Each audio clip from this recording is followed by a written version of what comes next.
Here on the Market Day Report, I'm John Jenkinson. The day before Thanksgiving, a real quick reminder that the markets will trade a regular time today.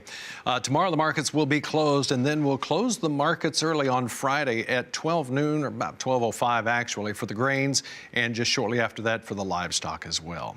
Well, let's find out what's going on with the Dow Jones Industrial Average first thing here this morning. We're watching this rather closely here. Down 21 points right now at 23,569. Joining us now from the edge of the trading floor in Chicago at the CME Group is Todd Horwitz with Bubba Trading. Todd, earlier, my goodness, a little bit of a jump here in a lot of these commodities. So can we classify this as kind of a risk-on day? We could classify it, maybe the markets aren't open and it's just an imagination of what's going on. I'm not surprised. I mean, again, I think they're going lower. I think that, I think fats are going higher, so that works out well. But I think in the corn is flat, basically. Wheat's a little bit lower, and soybeans are up about 9 cents, which, figures off of those levels. We're basically churning between 9.70 and 10. So here we are at the upper end of the range, but there isn't much going on. I wouldn't want to step in here. I think I'd be a little bit concerned. I don't think there's enough action here. Todd, if I've learned anything from you, it's one thing that you've talked a lot about, and that is everything is cyclical. So where are we at in this cycle right now? Well, right now we're in the holiday cycle, which is basically and usually not much to do. As you've noticed over the last, let's say, 4 or 5 weeks, equities have drifted higher, grains have drifted a little bit lower. And that's, pretty natural because people are chasing yield, and you don't get yield out of corn or wheat or soybeans unless you can buy it and sell it at a profit. Whereas in a stock market, you get some yield through dividends and things like that. But overall, we're in an extremely quiet period, not only because of the holidays, but also because of where the markets are themselves. The equity markets are searching for a reason to go down. And until they get that reason, you'll see this dull drift. And unfortunately, that dull drift ties up all the excess new money that would normally flow into the grain space. And that's really what I'm waiting for, is for that money to come out of the stock market and flow into the grains. When we get a stock market sell, we see the grains pop a little bit. And I think that's going to be the theory and what's going to happen in the next, probably after the first year would be my guess. So as a producer, what does one do then during this cycle that we're in here during the holiday? Well, if you're a producer, if you should store. There is no reason to sell at these prices. I think that you're giving it away at these levels. Now, again, you have to weigh the cost of storage. If you can't store it yourself and you've got to pay for it, that changes the dynamics of whether or not to store. So if somebody who had to pay for storage and it didn't make monetary sense for me to store it, I would look at buying some inexpensive options out in March and want to participate, because I do think we're going to see a much bigger market, and I think you get much better prices than you're going to get today. So I would be storing. I'm buying myself, and that's what I think is the right play to make right here.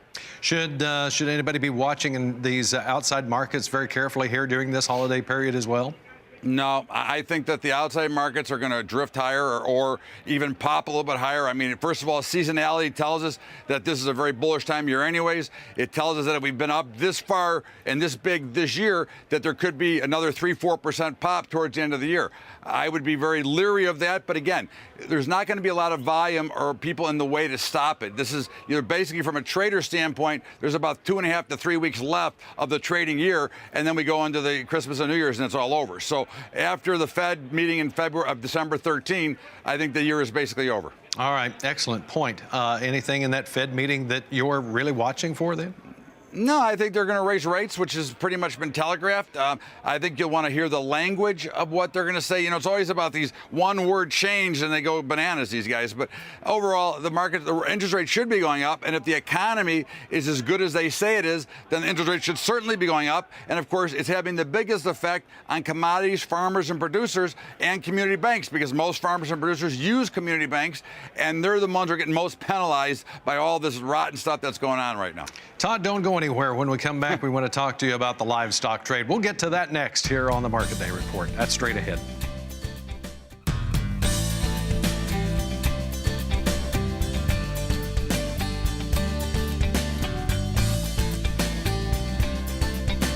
And here here at this part of the session. The dollar is down 440 points right now, and we're going to keep a sharp eye on that dollar as well.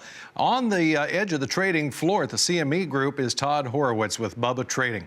And so, Todd, let's get into this livestock trade. I want to go to the live cattle board here real quick and bring everybody up to date where we stand. It's December live cattle up $1.77 at $119.75. February up $1.85 at $125.90. The feeder cattle market on the by January is up $1.75 at $153.38. March feeder cattle up $1.66 at $151.48. So how do you explain today's euphoria? Well, first, I have to say happy Thanksgiving to you and the whole staff, my RFD family, and, of course, everybody listening on XM 147 and watching. But anyways, how do I see it? I mean, I'm not surprised at fats at all. I think fats are going higher. I thought that, 117, 118 was a great spot to step in and buy them, so I'm very comfortable with that. I think feeders have some room on the downside. I think this is more of a little bit of an artificial move. I think, again, we had a bearish report. I think some people tried to sell it, and one thing you watch for, if the report's bearish and the markets won't break hard, then that's usually an indication they're probably going to see a little bit of a pop. But I would expect, other than we have Thanksgiving tomorrow, it's a similar action we had last week where we were up early in the week and then they got hammered. And I think this will be the end of it. And I think we'll be down, until we get down to about 148. That's what I'm looking for. So what validation do the bulls have here? None. They have money. Right now you have buyers, and either you're having people chase up a little bit because they got caught a little bit short and are trying to get out. And of course, you ever try to get out in a very quiet market, it's a real challenge. And those markets are not exactly the hugest to begin with. So if you're trading at about half volume and you're trying to get out of a short position that you put on, it's not so easy. You got to kind of work it. So that kind of keeps it edging higher, and we'll see how it trades out the rest. But again, I'd certainly, if it wasn't a holiday, I'd look to be a seller here. But because of the holiday, I'm not going to get involved. But I think 148, 149 is where I'm looking for, and then I'd love to jump back in. All right, let's look at this hog complex right now, and we go to the nearby December. We're up 85, 61.55. February hogs up 55 at 67.50. Todd, look at this spread between the December and the June. That's almost that's almost a $20 spread here. Yeah, I mean, we've had some interesting action, and I think that hogs are actually setting up for a very big 2018. And we saw a little bit of that happen, and we're actually a little bit historically higher than we usually are this time of year.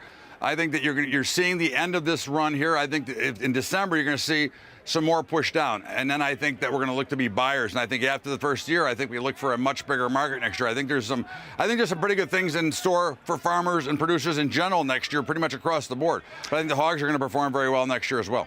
Well, Todd, I can tell you that your RFD-TV and your Rural Radio 147 family are very grateful to have you a part of us. And we also want to remind everybody about your big class coming up in Las Vegas here after we turn to December.